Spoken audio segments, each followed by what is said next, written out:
Parents మెచ్చిన university Sankalchand Patel university, Gujarat.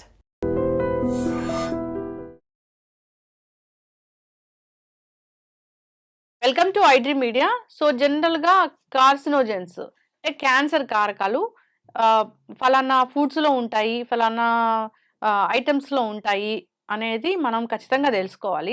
అంటే డైలీగా regular బేసిస్లో మనం వాడే వాటిలో ఏది క్యాన్సర్ కారకము, జనరల్ ఇన్ఫర్మేషన్ తెలుసుకుందాం. మనతో పాటు ప్రముఖ radiation oncologist doctor Prashanth Reddy గారు ఉన్నారు. డాక్టర్ గారు నమస్తే అండి. డాక్టర్ గారు, కాదేది క్యాన్సర్కి అనర్హం అన్నట్లుగా అయిపోయింది. జుట్టుకు వాడే రంగు కూడా క్యాన్సర్ కారకం అంటున్నారు. శానిటరీ ప్యాడ్స్ కూడా క్యాన్సర్ కారకాలు అంటున్నారు. అంటే జనరల్‌గా డిస్కస్ చేద్దాము మనము. ఇప్పుడు నిజంగానే హెయిర్ డైస్ వేసుకుంటే క్యాన్సర్ వస్తదా? చాలా మంచి క్వెషన్ అడిగారండి. కొన్ని స్టడీస్‌లో అగైన్ తెలిసిందేంటంటే, మనం హెయిర్ డైస్ అంటే ఆబ్వియస్‌గా ఏదైతే వాడతామో అది బాడీలో అబ్సార్బ్ అవుతది. మనం చాలా వరకేంటంటే ఆడ పూసుకుంటే ఆడ వరకే ఉంటదని అవును. అనుకుంటాం. కానీ అది బాడీలోకి అబ్సార్బ్ అవుతదండి. హ్మ్. సో, డెఫినెట్‌గా నేచురల్ ప్రొడక్ట్స్ ఉంటాయి, సింథటిక్ ఉంటాయి. హ్మ్. 90% సింథటికే వాడతారు. నేచురల్ అనేది చాలా తక్కువ. హ్మ్. సో, నేను ఈ ప్రోగ్రామ్ వల్ల మీరు యూజ్ చేసుకోవాలనుకుంటే నేచురల్లే యూజ్ చేసుకోండి. హ్మ్. సింథటిక్ అంటే ఆబ్వియస్‌గా చాలా కెమికల్స్ అనేది యూజ్ చేయాల్సొస్తుంది. హ్మ్. ఆ కెమికల్స్ ఏమేం చేస్తాయో ఒకటి బాడీలో డెఫినిట్‌గా అబ్సార్బ్ అవుతాయి. హ్మ్. కొన్ని కెమికల్స్ కొందరిలో డెఫినిట్‌గా రిస్క్ అనేది పెంచుద్దండి. హ్మ్. అంటే అదే కెమికల్ 100 మందికి ఇచ్చామనుకోండి, 100 మందికి రాదు. హ్మ్.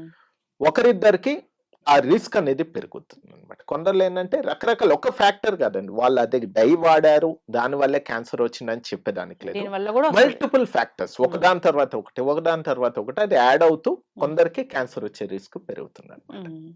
మనం వాడే రెగ్యులర్ బేసిస్‌లో వాడే షాంపూస్ గూడా అవి గూడా కెమికల్ బేస్డే కాబట్టి అవి గూడా ఒక కారణం అవుతాయా? డెఫినిట్‌గా ఎనీ కెమికల్ అనేది రాడానికి ఆస్కారం ఉంటుందండి. మీకు అంటే పాత రోజుల్లో గుర్తే ఉంటది. కుంకుడుకాయ యూజ్ చేసేవాళ్ళు. అవును. షాంపూ అనేది చాలా రేర్ అనమాట. హ్మ్. సో, ఆబ్వియస్‌గా natural products is natural. Anything natural అనుకోండి. క్యాన్సర్ వచ్చే ఛాన్సెస్ చాలా తక్కువ ఉంటది. హ్మ్. సో, దీనివల్ల షాంపూనే వాడొద్దు అంటే అది పాసిబుల్ గూడా కాదు ప్రాక్టికల్‌గా. కానీ కొందరు అదే పనిగా రోజు వాడుతుంటారనమాట. హ్మ్.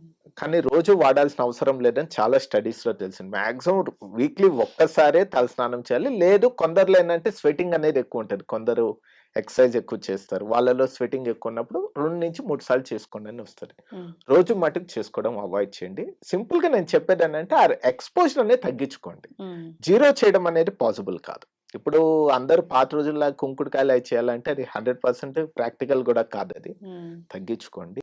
అది మటుకు చెప్పగలను. ఇంకా ఓవరాల్‌గా మీరు ఇమ్యూనిటీ అనేది పెంచుకోండి. హ్మ్.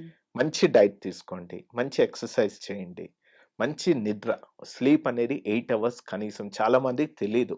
ఎక్కువ నిద్రపోయే వాళ్ళలో ఇమ్యూనిటీ బావుంటుంది. హ్మ్. ఎందుకంటే ఆ బాడీ అనేది ఫైట్ చేస్తుందనమాట. మనం ఎప్పుడైతే నిద్రలో ఉంటామో అప్పుడు మన బాడీలో ఆ ఫైటింగ్ చేసే మెకానిజం జరుగుతుంది. హ్మ్. సో, ఇయన్నీ చేసుకొని మనము ఆ ఎక్స్‌పోజర్ అనేది తగ్గించుకున్నట్లయితే ఓవరాల్‌గా మనకి క్యాన్సర్ వచ్చే ఛాన్సెస్ తగ్గుతుందనమాట. కుకింగ్ ఆయిల్ గూడా క్యాన్సర్ కారకమేనా? Again it's a controversial question అండి. కుకింగ్ ఆయిల్ అనేది రకరకాలుంటాయి. అగైన్ రిఫైన్డ్ ఉంటాయి. నాన్ రిఫైన్డ్ ఉంటుంది. ఇప్పుడు అందరూ సజెస్ట్ చేసేదేంటంటే రిఫైన్డ్ అనేది వద్దు, వాడొద్దు. మనము ట్రెడిషనల్‌గా వాడే ఘీ గాని, ఏదైతే నాన్ రిఫైన్డ్ ఉంటాయో, నేచురల్‌గా ఉంటాయో అయ్యే వాడండి అని చెప్తారు. ఇదివరకు ఒక అపోహ ఉండేదనమాట. ఘీ అనేది వాడొద్దు, కొలెస్ట్రాల్ పెరుగుతుంది. కానీ ఇప్పుడు మళ్ళీ అదే స్టడీస్ కొత్తగా చెప్పేదేంటంటే ఘీ మంచిది. హ్మ్. ఈ రిఫైన్డ్ ఆయిల్స్ అనేది మంచియి కాదు. హ్మ్. సో, చాలా మంది ఇప్పుడు మనకి తెలిసిన వాళ్ళు వాళ్ళే చేసుకుంటారు. చాలా వరకు గానుగ నూనె అని వాళ్ళే చేసుకోవడం అయి జరుగుతుంటుందనమాట రిస్క్ తగ్గించుకోవడానికి. హ్మ్. సో, అగైన్ క్వాంటిటీ మ్యాటర్స్ అండి. హ్మ్. తగ్గించుకోండి. ఎంత ఏదైనా ఎంత గాని. తగ్గించుకుంటే అంత హ్మ్. మంచిది. డాక్టర్ గారు, నేనెక్కడో చదివాను. పల్లీలు గూడా క్యాన్సర్ కారకాలే. అంటే పల్లీలు ఒకలాంటి అంటే మనం బయట తీసుకున్నప్పుడు వాటిని అసలు సరిగా క్లీన్ జేయరు. గ్రేడ్ జేయరసలు. అలాంటి ఫంగస్ ఉన్నయి గూడా అలాగే వాడుతూ అవును. ఉంటారు. అవి గూడా క్యాన్సర్ కారకాలే అంటున్నారు. అవును. కరెక్టే అండి. చాలా వరకు కొన్ని వీటన్నట్టు గ్రేడింగ్ వరకు ఆ ఫంగస్ అనేది ఆ పైన ఉంటుందనమాట. హ్మ్. అది రిస్క్ పెంచుద్ది అని కొన్ని స్టడీస్‌లో ఉందనమాట. హ్మ్. ఓవరాల్ పల్లీలు మంచిదండి హెల్త్. హ్మ్. Obviously you have to clean it properly. హ్మ్. ఎందుకంటే చాలా రోజులు మనము తేమలో హ్మ్. అంటే కొద్దిగా మాయిస్ట్ ఏరియాలో స్టోర్ చేయడము అట్లాంటప్పుడు అవి పెరుగుతుంది. ఉమ్, ఎందుకంటే చాలా కాలం పాటు మాయిస్ట్ ఉన్న చోట మనం స్టోర్ చేసుకోవడం వల్ల ఆ ఫంగస్ అనేది ఏర్పడడానికి ఛాన్సెస్ ఉంటుంది కాబట్టి అవి రిస్క్ అంటారు. ఓకే. ఫ్రెష్గా మనం చేసుకొని వాడచ్చు. పల్లీలు మంచిదండి, it's a high good protein source.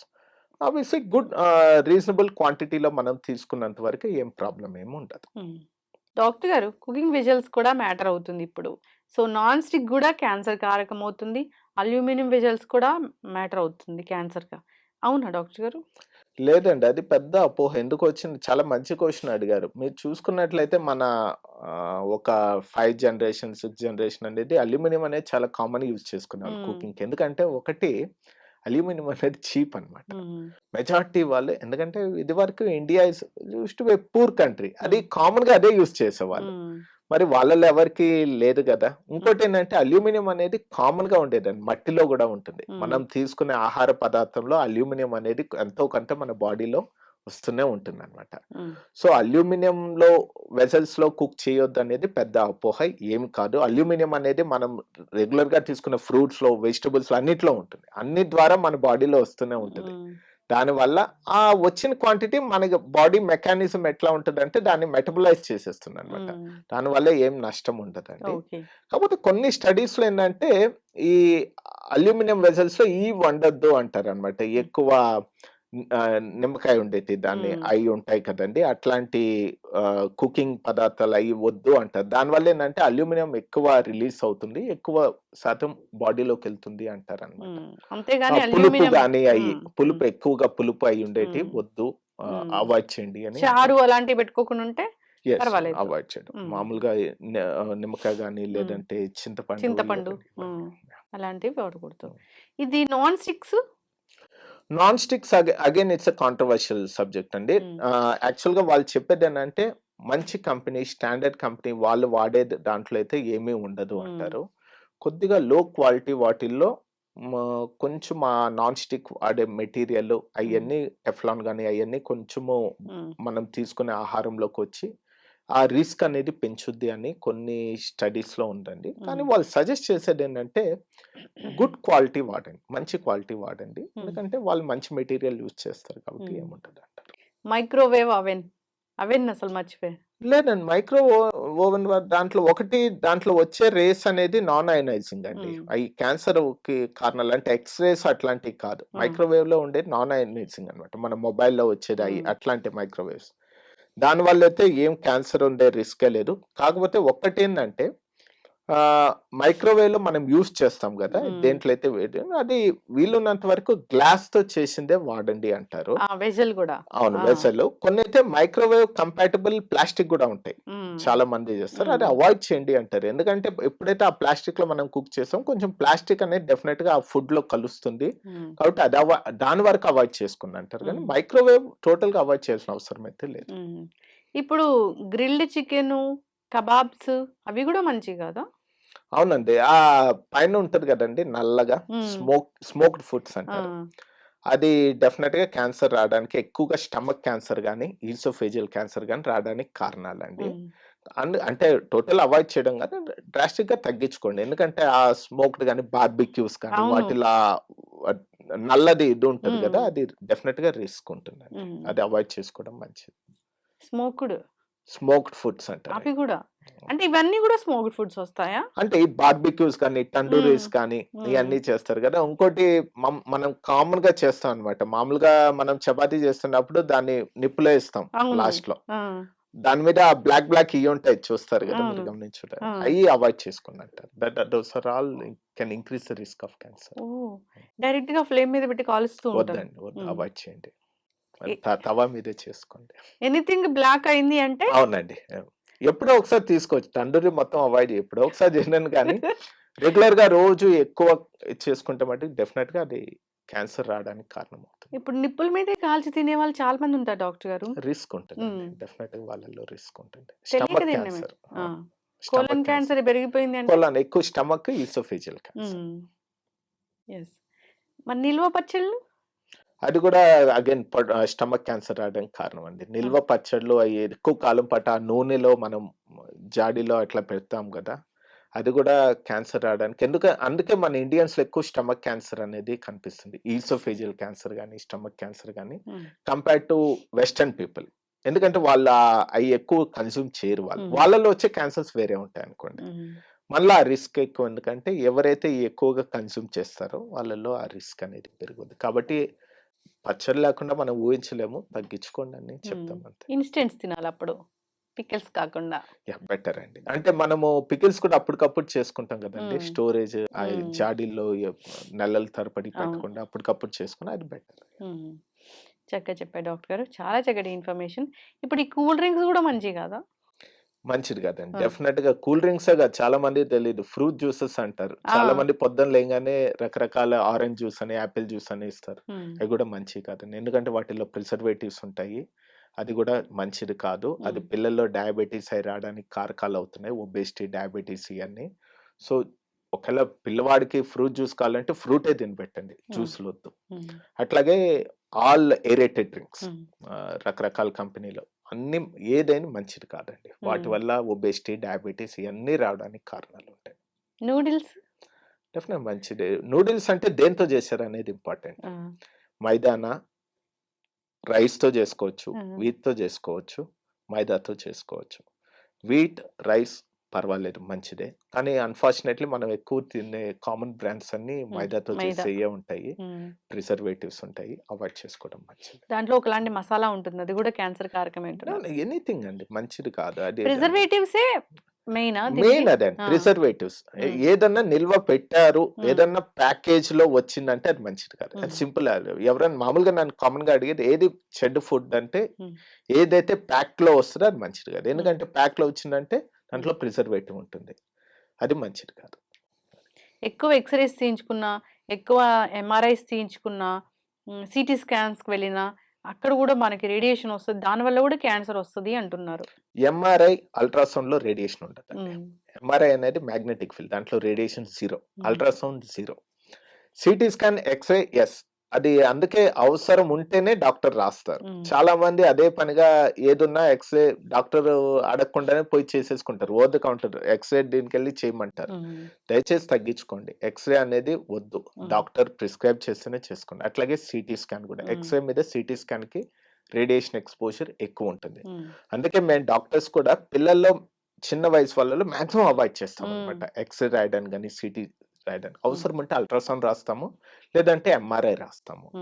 ఈ సిటీ స్కాన్ ఇంకా తప్పదు అంటేనే రాస్తాం అనమాట. చిన్న వయసులో మటుకు అవాయిడ్ చేస్తాం, యంగ్ అడల్ట్స్ లో, యంగ్ ఇండివిజువల్స్ లో కానీ పిల్లల్లో కానీ అవాయిడ్ చేస్తాం. అంటే 1-2 సార్లకు కూడా మనం ఎక్స్పోజ్ అవుతామా?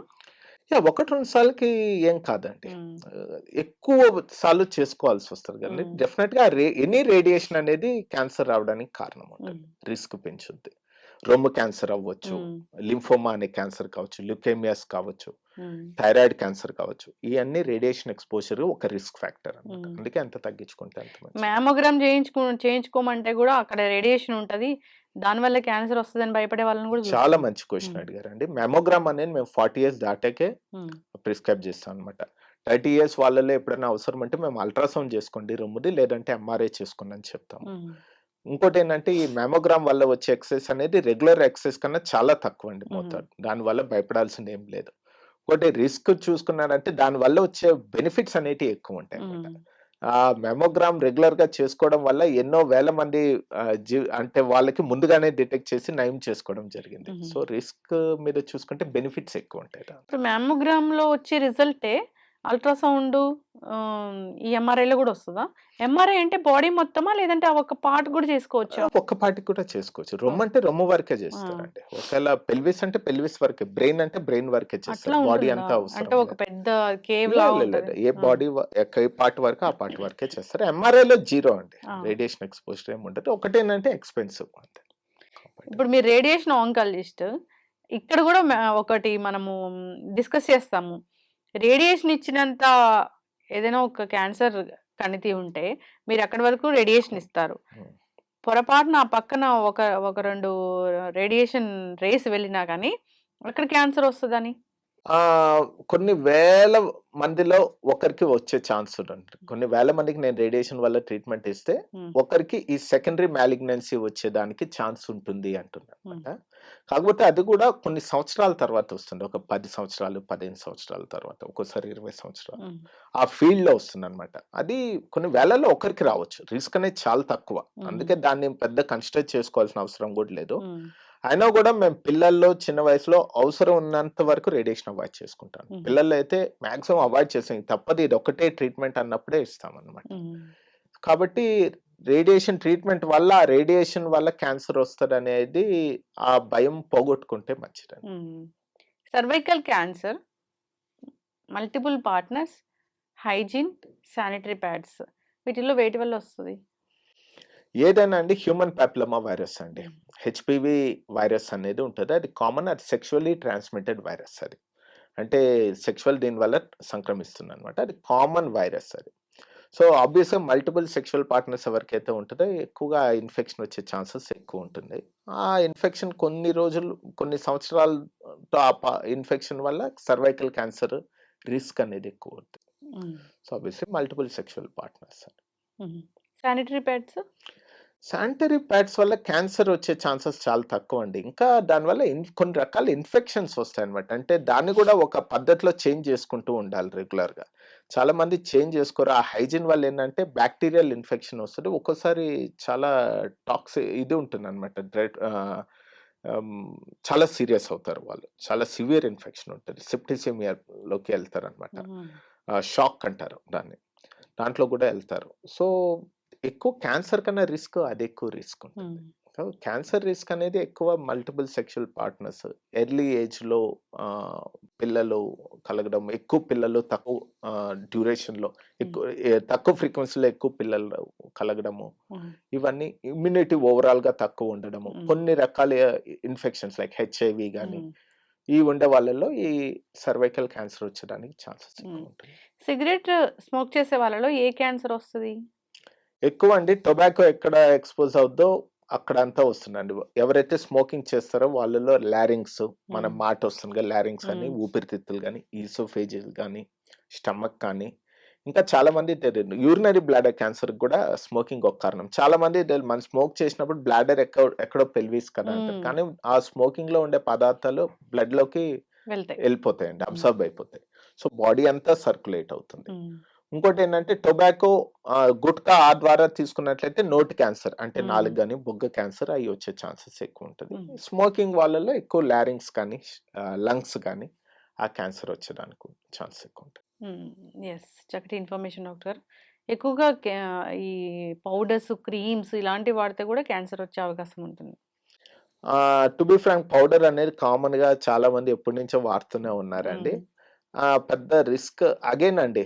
తక్కువ వాడుకోండి. ఎనీ సింథటిక్ దాంట్లో కెమికల్ ఉందంటే కొంచెం రిస్క్ అనేది ఉంటుంది. తక్కువ చేసుకోవడం మంచిదండి. స్వెట్ రావట్లేదు, కాన్‌స్టిపేషన్ ఉంది అన్న వాళ్ళలో కూడా క్యాన్సర్ వస్తది. కాన్‌స్టిపేషను ఉంది అంటే క్యాన్సర్ ఒక కారణం అయ్యుండొచ్చు. పేగ్ క్యాన్సర్ అది. హ్మ్. కానీ కాన్‌స్టిపేషన్ అనేది ఎక్కువ డైట్ వల్లే వస్తది. హ్మ్. ఎవరైతే ఫైబర్ డైట్ ఎక్కువ కన్జ్యూమ్ చేస్తారో వాళ్ళలో కాన్‌స్టిపేషన్ ఉంటది. ఇప్పుడుండే మన డైటరీ హ్యాబిట్స్ అట్లాగే ఉన్నాయి గదా! ఎక్కువ ప్రాసెస్డ్ ఫుడ్సే కన్జ్యూమ్ చేస్తాము. హ్మ్. ఎక్కువ మైదా ఉన్న ప్రొడక్ట్స్ చేస్తాము. ఈ ఫ్రూట్స్ అండ్ వెజిటబుల్స్ చాలా వరకు తగ్గిచ్చేశారు. ఈ ఫైబర్ డైట్ అనేది పోవడం వల్ల కాన్‌స్టిపేషన్ అనేది వస్తుంది. హ్మ్. అది. దాని క్యాన్సర్ అనేది ఒక కారణం. క్యాన్సర్ వల్ల కాన్‌స్టిపేషన్ ఒక కారణం కావచ్చు. బట్ కామన్ కాజ్ వచ్చి డైటరీయే ఉంటుందండి. యెస్. తినే ఆహారమే. అవునండి. చక్కగా చెప్పారు డాక్టర్ గారు. సో, స్క్రీనింగు అంటే ఇప్పుడు క్యాన్సర్ వస్తదో రాదో తెలుసుకోవడానికి స్క్రీనింగ్ అంటే ఎట్లా ఉంది? ఏ ఏజ్ నుంచి స్క్రీనింగ్ జేసుకోవాలి? ఏ క్యాన్సర్స్ బయటపడతాయి ఫైనల్‌గా? చాలా మంచి క్వెషన్‌లండి. అది ఆడవాళ్ళలో ముఖ్యంగా 2 స్క్రీనింగ్ అండి. ఒకటి సర్వైకల్ క్యాన్సర్‌కి పాప్ స్మియర్ అనేది ఉంటుంది. హ్మ్. అది ఎవరైతే సెక్షువల్లీ యాక్టివ్ ఉంటారో వాళ్ళు మేము 25 ఇయర్స్ నుంచే స్టార్ట్ చేసుకోండి. కనీసం 3, 4 సంవత్సరాలకు ఒకసారి చేసుకోండి అని చెప్తాం. అది సింపుల్ టెస్ట్. డాక్టర్ కూడా అవసరం లేదు. నర్స్ చేస్తారు. ఇంకా రూరల్ ఏరియాస్‌లో కూడా అందుబాటులో ఉంది. 5 నిమిషాల పని అది. నొప్పి కూడా ఏముండదు. ఇంకోటి బ్రెస్ట్ క్యాన్సర్ స్క్రీనింగ్. మామోగ్రామ్ అనేది 40 సంవత్సరాలు దాటిన వాళ్ళు ఐడియల్‌గా అయితే సంవత్సరానికి ఒకసారి అంటారు. బట్ అన్ని చోట్ల అందుబాటులో ఉండదు కాబట్టి కనీసం 3 సంవత్సరాలకు ఒకసారన్నా చేసుకోండి. 2, హ్మ్. 3 సంవత్సరాలకు ఒకసారన్నా మామోగ్రామ్ చేసుకోండి. పోతే ఇంక మగవాళ్ళలో వస్తే ఎవరైతే ఈ టొబాకో హ్యాబిట్స్ ఉందనుకోండి, ఎవరైనా ఎక్కువ గుట్కా వేసుకుంటారు, ఆ హ్యాబిట్ ఉంటే అట్లీస్ట్ ఇయర్లీ వన్స్ ఒకసారి నోట్ ఎగ్జామినేషన్ చేసుకోండి. ఒక ఈఎన్టీ సర్జన్ దగ్గర కానీ, డెంటల్ సర్జన్ కానీ. ఎవరైతే స్మోకింగ్ ఎక్కువ చేస్తారో ఒక వయసు దాటాక 40 years అయ్యాక రెగ్యులర్గా చెస్ట్ ఎక్సర్సైజ్ చేసుకోండి. ఒక ఏజ్ దాటాక ఒక 50 years 60 years అయ్యాక మటుకు ప్రాస్టేట్ క్యాన్సర్కి సింపుల్ టెస్ట్ ఉంటుందండి, పిఎస్ అని, సింపుల్ బ్లడ్ టెస్ట్. అది రిజల్ట్ కూడా ఇమ్మీడియట్గా వస్తుంది, పెద్ద ఎక్స్పెన్సివ్ కూడా కాదు. ఎందుకంటే ప్రాస్టేట్ క్యాన్సర్ కూడా మగవాళ్ళలో కామన్ క్యాన్సర్. అది ఒకటి చేసుకోండి. సో మగవాళ్ళలో వీటి చూసుకోండి కామన్ క్యాన్సర్స్. ఆడవాళ్ళలో అయితే ఎక్కువ రొమ్ము క్యాన్సర్, సర్వైకల్ క్యాన్సర్ స్క్రీనింగ్ చేసుకోవాలి. ఒక బ్లడ్ టెస్ట్ ఉంటుందా ఈ క్యాన్సర్లన్నీ వస్తాయో రాదో తెలుసుకోవడానికి ఏమైనా? కొన్ని స్టడీస్ అయితే అవుతున్నాయండి, కొన్నిట్లో రిజల్ట్స్ కూడా చాలా పాజిటివ్ గానే వచ్చాయి, కానీ అవి ఏమి స్టాండర్డ్ కాదు. యాజ్ పర్ WHO కానీ FDA కానీ ఏది అప్రూవ్ చేయలేదు. హోప్ఫుల్లీ ఒక 5 years లో రావచ్చండి అందుబాటులో. రష్యా వ్యాక్సిన్ వచ్చిందా మన దగ్గరకి? మన దగ్గరికి రాలేదండి ఇంకా. రష్యా వాళ్ళ దగ్గరే ఉంది, ఇంకా ప్రాపర్ డేటా వాళ్ళు ఏం రిలీజ్ చేయలేదు. వ్యాక్సిన్ అనేది వాళ్ళు క్యాన్సర్ వచ్చాకే ఇచ్చే వ్యాక్సిన్, అది క్యాన్సర్ రాకుండా ఇచ్చేది కాదు. అది ఈ హెచ్పివి వ్యాక్సిన్ ఫీమేల్ మేల్ ఇద్దరు తీసుకోవాలి? ఇద్దరు తీసుకోవచ్చండి పిల్లల్లో. మగవాళ్ళలో పిల్లల్లో అయితే, మగ పిల్లల్లో అయితే ఓరోఫారింక్స్ క్యాన్సర్ అంటారు, అంటే నోట్లో టాన్సిల్ కానీ, బేస్ ఆఫ్ టంగ్ కానీ, ఆ క్యాన్సర్ నుంచి, యానల్ కెనాల్ క్యాన్సర్ నుంచి కానీ, పెనైల్ క్యాన్సర్ నుంచి కానీ వీటికి ప్రొటెక్షన్ ఇస్తుంది. ఆడవాళ్ళలో అయితే ఆబ్వియస్ గా సర్వైకల్ క్యాన్సర్ నుంచి ప్రొటెక్షన్ ఇస్తుంది. హెపటైటిస్ బికి కూడా ఉందా? హెపటైటిస్ బి వ్యాక్సిన్ ఆ హెపటైటిస్ బి వైరస్ రాకుండా కాపాడుతుందండి. ఎందుకంటే లివర్ క్యాన్సర్ రావడానికి ముఖ్య కారణం, one of the main reason ఏంటంటే హెపటైటిస్ బి ఇన్ఫెక్షన్. ఎక్కువ క్రానిక్ ఈ హెపటైటిస్ బి ఇన్ఫెక్షన్ అంటే కొంచెం కొద్ది కాలం తర్వాత వాళ్ళకి లివర్ క్యాన్సర్ రావడానికి ఛాన్సెస్ ఉంటుంది. హెపటైటిస్ బి అనేది ఇన్ఫెక్షన్ అంటే ఎట్లా వస్తుంది? వైరస్ అండి, మెయిన్లీ 3 విధాలుగా వస్తుంది. అగైన్ సెక్షువల్లీ ట్రాన్స్మిషన్ కానీ, లేదంటే నీడిల్స్, సిరంజెస్ ఒకరి ద్వారా ఇంకొకరికి రావచ్చు, లేదంటే మదర్ నుంచి పిల్లవాళ్ళకి రావచ్చు, మదర్కి ఉన్నట్లయితే డెలివరీ టైంలో. ఇంకోటి రేర్గా ఎంగిల్ ద్వారా కూడా రావచ్చు అంటారు, కానీ వీటి ఉన్నంత రిస్క్ దాంట్లో ఉండదు అనమాట. సో ఈ రకరకాలుగా వచ్చేదానికి హెపటైటిస్ బి వ్యాక్సిన్ అనేది అందుబాటులో ఉందండి. ఇది ఇప్పుడు పిల్లల్లో బై డిఫాల్ట్ ఇచ్చేస్తున్నారు. అంటే హెపటైటిస్ బి ఇప్పుడు ఎవరు తీసుకోవాలి డాక్టర్ గారు? ఏ ఏజ్ వాళ్ళు? ప్రతి ఒక్కరు తీసుకున్నా మంచిదండి, అందరు తీసుకోవచ్చు. అది ఎస్పెషల్లీ మేము మెడికల్ ఫీల్డ్ అయితే మాకు తప్పదు, మేము గ్యారంటీ తీసుకోవాల్సిందే. ఇప్పుడైతే ప్రతి ఒక్కరు తీసుకుంటేనే మంచిది. హెపటైటిస్ బి వైరస్ అనేది లివర్ ని పాడు చేస్తుంది, లివర్ క్యాన్సర్ వచ్చేలా చేస్తుంది, అవునండి, లివర్ ని డ్యామేజ్ చేస్తుంది. ఇది సెక్షువల్లీ ట్రాన్స్మిటెడ్ కానీ, సిరంజెస్ ద్వారా కానీ, HIV ఎట్లయితే సోకుద్ది అట్లాగే same this is also dangerous virus. చాలా మందికి అవేర్నెస్ లేదు, కానీ హెపటైటిస్ వ్యాక్సిన్ అనేది, బి వ్యాక్సిన్ అనేది అందుబాటులో ఉందండి, తీసుకుంటే మంచిది. చక్కటి ఇన్ఫర్మేషన్ డాక్టర్ గారు. సిరీస్ కంటిన్యూ చేద్దాము, చాలా ఉన్నాయి ఇంకా మాట్లాడడానికి. అందరూ ఫాలో అవ్వాలని కోరుకున్నామండి. స్క్రీనింగ్ చాలా చాలా ఇంపార్టెంట్.